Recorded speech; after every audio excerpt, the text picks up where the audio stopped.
나라의 공식 화폐는 모두 동전과 지폐 등 실물로 되어 있습니다. 세상이 디지털화하고 있지만 화폐는 가장 보수적인 영역입니다. 시스템을 바꾸는 게 우리 사회에 미치는 임팩트가 엄청나기 때문이죠. 그런데 암호화폐라는 게 이 지형을 완전히 바꾸고 있습니다. 각국 중앙은행 차원에서 암호화폐 기반의 법정 통화를 개발하고 있고요. 중국은 심지어 몇몇 지역에 추첨을 통해 디지털 위안화를 지급하는 실험도 하고 있다고 합니다. 전 세계 중앙은행 중 암호화폐를 연구하는 곳이 총 90%에 육박한다고 합니다. 그런데 여기서 궁금증이 생깁니다. 중앙은행이 만들 암호화폐는 비트코인이나 알트코인 등 민간 암호화폐를 없애게 될까요? 블루터 IT 흥신소에서 이 이슈를 한번 취재해봤습니다. 한국은행이 중앙은행 암호화폐, 일명 CBDC의 모의 실험을 한다고 합니다. CBDC라는 건 중앙은행이 직접 만드는 법정 암호화폐입니다. 나라에서 이걸 실험한다는 건 향후 돈이 지폐와 동전에서 국가 주도의 디지털 화폐로 전환할 수 있다는 걸 시사합니다. 경제의 흐름이 IT로 바뀌고 있는 만큼 화폐 또한 디지털로 움직여야 한다는 겁니다. 그리고 사실 지금도 돈은 디지털로 움직이고 있습니다. 은행 앱에서 송금하고 또 간편 결제로 물건을 사는 일이 빈번하죠. 이 과정에서 물질화된 현금이 움직이진 않습니다. 다만 이 시스템이 암호화폐로 바뀌면 해킹의 위협이 줄고 또 은행을 끼지 않아도 되니 수수료 부담도 줄어들고요. 불법적 자금 거래도 추적할 수 있으니 지하 경제가 양성화되는 효과도 생깁니다. 그런데 암호화폐에 대해 아시는 분들은 이게 좀 이상하다고 생각하실 겁니다. 암호화폐는 decentralized, 그러니까 탈중앙화된 화폐인데 이거를 국가라는 가장 중앙화된 주체가 만든다는 게 상충된다는 겁니다.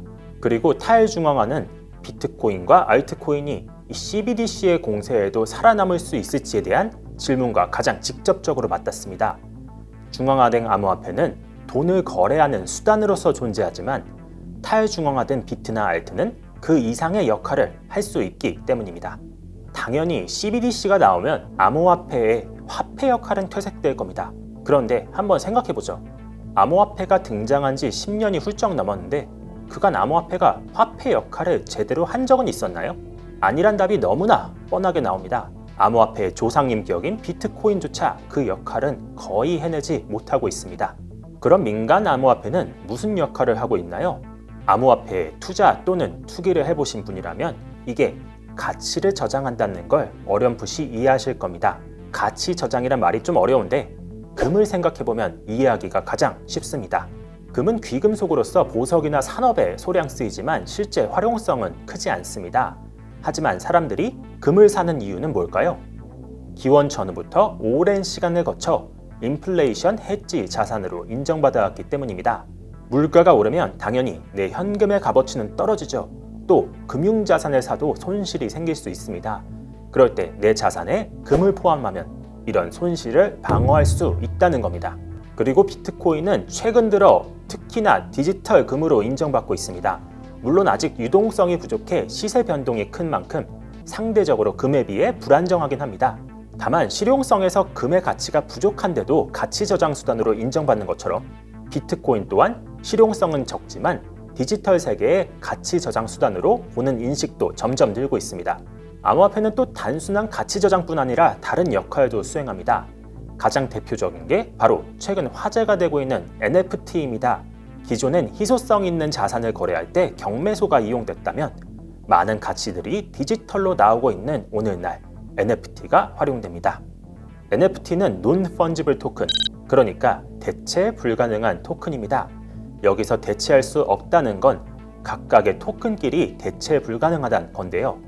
이는 각각의 NFT가 특정 디지털 자산의 소유권이 거래되는 데 따른 결과물이기 때문입니다.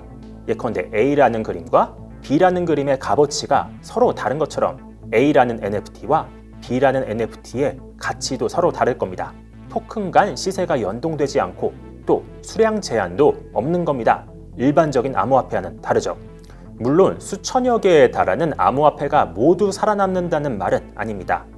금처럼 가치 저장 수단이 될 수 있는 비트코인의 지위는 유지될 수가 있을 거고요. 또 NFT처럼 디지털 자산의 각각의 가치를 대표하는 암호화폐도 생존할 수 있다고 여겨집니다. 그리고 비트코인으로 위시되는 암호화폐는 현재 시험대에 올라와 있습니다. 디지털 금으로서 자산 저장의 수단이 될 수도 있고 또 화폐가 돼 정부가 만드는 CBDC와 직접 경쟁할 수도 있을 겁니다. 여러분들은 어떻게 전망하시며 또 어떤 판단을 내리셨나요? 여러분들의 의견이 궁금합니다. 댓글 자유롭게 남겨주세요. 감사합니다. RT의 신속 다음 이 시간에